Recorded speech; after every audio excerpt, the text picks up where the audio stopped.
Hello everyone, welcome eight study hub. आज हमें करना है class 8 geography chapter number 4 that is industries.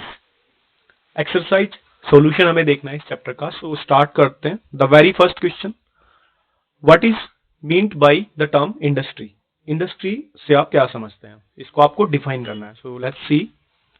Basically the term industry refer to an organisation, एक organisation where an economic activity that is concerned with the production of goods, for example iron and steel industry. Second thing, extraction of minerals, for example coal, mining industry, and या फिर provision of services, for example tourism industry takes place। ठीक है, यानी कि industry क्या है? एक ऐसी ऑर्गेनाइजेशन जहां पे इकोनॉमिक एक्टिविटीज होती हैं। कैसी? रिलेटेड टू या तो किसी गुड्स का प्रोडक्शन हो रहा है, जैसे कि आयरन एंड स्टील इंडस्ट्री, क्या बन रहा है? आयरन बन रहा है, स्टील बन रहा है। ठीक है।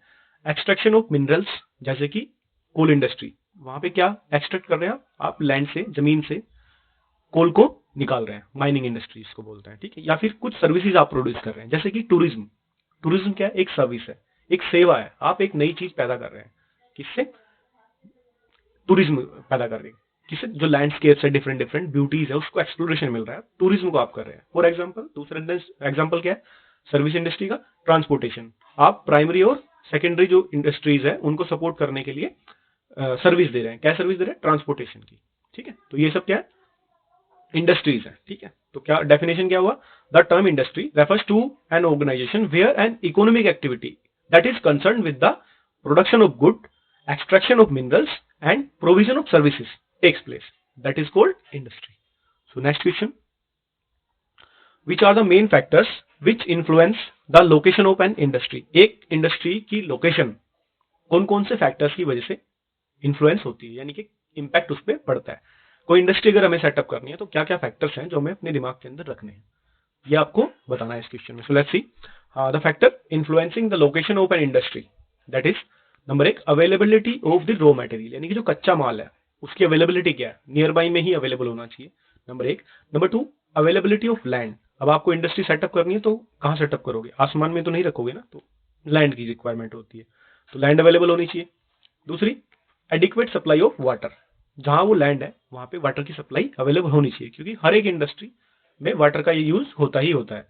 ठीक है। एडिक्वेट सप्लाई ऑफ लेबर, यानी कि लेबर जो उसमें काम करेंगे वो इजीली अवेलेबल होने चाहिए, यानी कि ऐसे एरियाज जहां पे ह्यूमन जो पॉपुलेशन है वो आसपास में हो, जिससे कि लेबर सप्लाई इजी हो सके। एक्सेस टू पावर, पावर को जो हमारी पावर रिक्वायर, अब इंडस्ट्री चलने के लिए क्या चाहिए? इलेक्ट्रिसिटी चाहिए, यानी कि पावर। तो पावर का एक्सेस होना चाहिए, इलेक्ट्रिसिटी अवेलेबल होनी चाहिए। Number 3 amount of capital, industry setup करने के लिए पैसे की जरूरत होती है तो उसको बोलते हैं कैपिटल। ठीक है। एक्सेस ऑफ ट्रांसपोर्ट, यानी कि ट्रांसपोर्टेशन होना चाहिए, अच्छी रोड्स अवेलेबल होनी चाहिए। प्रेजेंस ऑफ मार्केट, अब आप इंडस्ट्री लगाए हैं, सेटअप किया है, तो उसमें से कुछ प्रोडक्ट निकलेगा, उसको सेल करने के लिए मार्केट की अवेलेबिलिटी होनी चाहिए। सो ये कुछ फैक्टर्स हैं जो किसी इंडस्ट्री की लोकेशन को इंपैक्ट करते हैं। Next, which industry is often referred to as the backbone of modern industry and why. जो हमारी मॉडर्न इंडस्ट्रीज है उसकी बैकबोन किसको माना जाता है? Basically iron and steel industries को हर इंडस्ट्री की बैकबोन माना जाता है। रीजन क्या है अभी देखते हैं। The iron and steel industry is a feeder industry whose products are used as raw material in other industries. This is why this is referred to as the backbone of modern industry. Almost everything that we use in either made of iron or steel or has been made using the tools and machinery that is made by these metals. यानी कि iron and steel industry, उसका product क्या होता है? Steel होता है। ठीक है। ये क्या? फीडर इंडस्ट्री का काम करता है। कैसे? क्योंकि ये जो दूसरी इंडस्ट्रीज है उसके लिए रॉ मटेरियल का काम करता है। कोई भी इंडस्ट्री सेटअप करोगे तो आयरन और स्टील इन दोनों की रिक्वायरमेंट आपको होती ही होती है। ठीक है। कोई भी, इसलिए इसको क्या बोलते हैं? बैकबोन बोलते हैं। मॉडर्न जो जितनी भी इंडस्ट्रीज है उसकी बैकबोन बोला जाता है, क्योंकि हर इंडस्ट्रीज में रॉ मटेरियल के रूप में यही मेटल यूज होते हैं। जितनी भी आप आसपास में चीजें देखती हैं या तो वो आयरन या स्टील से बनी हुई है, या फिर जो जिस मेटल से, जिस टूल से, जो टूल्स हैं, जो आपकी जो चीजें हैं उनको बना रहे हैं, वो टूल्स आयरन और स्टील से बने हुए हैं। ठीक है। इसलिए क्या हुआ? ये बैकबोन है हमारी इंडस्ट्रीज का। Next question, agro based distinguish between the following, आपको डिफरेंस बताना है agro based and mineral based industries. Agriculture पे जो बेस्ड इंडस्ट्रीज है और कुछ मिनरल्स पे बेस्ड इंडस्ट्रीज है, दोनों में फर्क क्या होता है वो बताना है आपको। Let's see, agro based industry use plants and animals products as raw material. Agriculture पे बेस्ड है तो क्या यूज करेंगे, प्लांट्स या फिर एनिमल प्रोडक्ट जो एनिमल से निकल, जैसे कि मिल्क वगैरह। And sources of employment for the people in rural area. इस तरीके की जो इंडस्ट्रीज है उनका सेटअप कहाँ होता है, जनरली जो ग्रामीण एरिया है वहां पे। एग्जांपल्स क्या है, जैसे कि dairy production, dairy industries, cotton textile industries.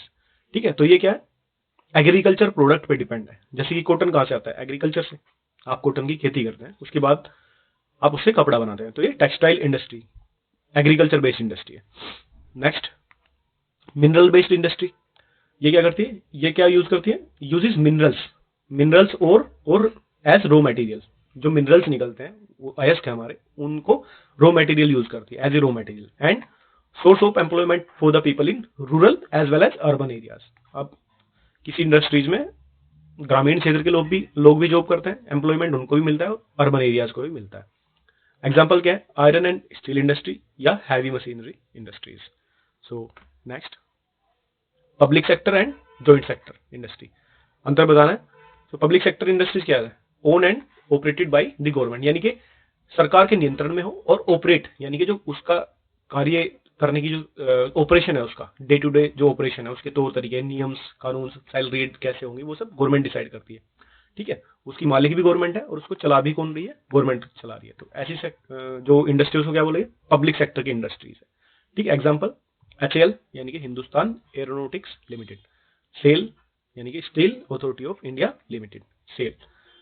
अब आता है जॉइंट सेक्टर इंडस्ट्री, ऐसी इंडस्ट्री जो जॉइंटली ऑपरेट की जाती है, यानी कि जॉइंटली ओन्ड, यानी कि उसके मालिक आधा हिस्सा प्राइवेट सेक्टर के पास में है, किसी इंडिविजुअल के पास में हो सकता है, और आधा हिस्सा गवर्नमेंट के पास में, और ऑपरेशन कौन कर रहा है, यानी कि उसको चला कौन रहा है, गवर्नमेंट और प्राइवेट सेक्टर मिलके। ठीक है, तो उसको क्या बोलते हैं, joint sector industry. Government and individuals और ग्रुप ऑफ इंडिविजुअल्स, यानी कि कोई इंडिविजुअल भी हो सकता है गवर्नमेंट का पार्टनर, या फिर किसी कोई दो चार लोग इकट्ठे करके, यानी कि ग्रुप ऑफ इंडिविजुअल्स, तो उसको क्या बोलते हैं, जॉइंट सेक्टर इंडस्ट्रीज। एग्जांपल क्या है, मारुति उद्योग लिमिटेड, यानी कि प्राइवेट और गवर्नमेंट सेक्टर दोनों का इन्वॉल्वमेंट होता है। Next, give to examples of the following in the space provided, ये फिल इन द ब्लैंक्स है बेसिकली। सो देखते हैं, रॉ मटेरियल, कोई भी दो रॉ मटेरियल आप लिख सकते हैं। For example cotton and steel, ये क्या है, रॉ मटेरियल है। एंड प्रोडक्ट कौन कौन से हो सकते हैं, कोई भी and product, shirt and safety pin last product है, यानी कि फैक्ट्री से लास्ट में क्या बनता है, कॉटन से क्या बनता है, शर्ट, स्टील से क्या, सेफ्टी पिन। ठीक है, टर्सरी एक्टिविटीज, जो एक्टिविटीज है उनके नाम लिखते हैं टर्सरी, जैसे कि बैंकिंग, ट्रांसपोर्टेशन। ये प्राइमरी और सेकेंडरी एक्टिविटीज को सपोर्ट करने के लिए जो एक्टिविटीज होती हैं उनको बोलते हैं टर्सरी एक्टिविटीज, जैसे कि banking and transport. Agro based यानी कि एग्रीकल्चर पे जो बेस्ड इंडस्ट्रीज है उनके नाम, जैसे कि कॉटन यानी कि टेक्सटाइल इंडस्ट्री, और दूसरा क्या हो गया, डेयरी इंडस्ट्रीज। कॉटेज इंडस्ट्रीज कौन कौन सी है, pottery industries and basket weaving industries. ठीक है, इनको क्या बोलते हैं, कॉटेज इंडस्ट्रीज बोलते हैं। अब कोऑपरेटिव्स यानी कि जो कुछ लोग मिलके बनाते हैं उनको कोऑपरेटिव्स, जैसे कि आनंद मिल्क यूनियन लिमिटेड, यानी कि जो अमूल जो है आपका, एंड सुधा डेयरी, ये बेसिकली डेयरी है, ये कोऑपरेटिव्स में आते हैं। So next activity, how to identify a location for establishing an industry, ये आपको खुद से करना है कि कैसे हम किसी भी जो इंडस्ट्री को सेटअप करने के लिए लोकेशन को कैसे आइडेंटिफाई करना है। फर्स्ट क्वेश्चन में हमने आपको बताया, तो ये एक एक्टिविटी है, you should do it at your home. So chapter over. Thank you for being watching. If you like this, then share and subscribe my channel. Thank you and have a nice day.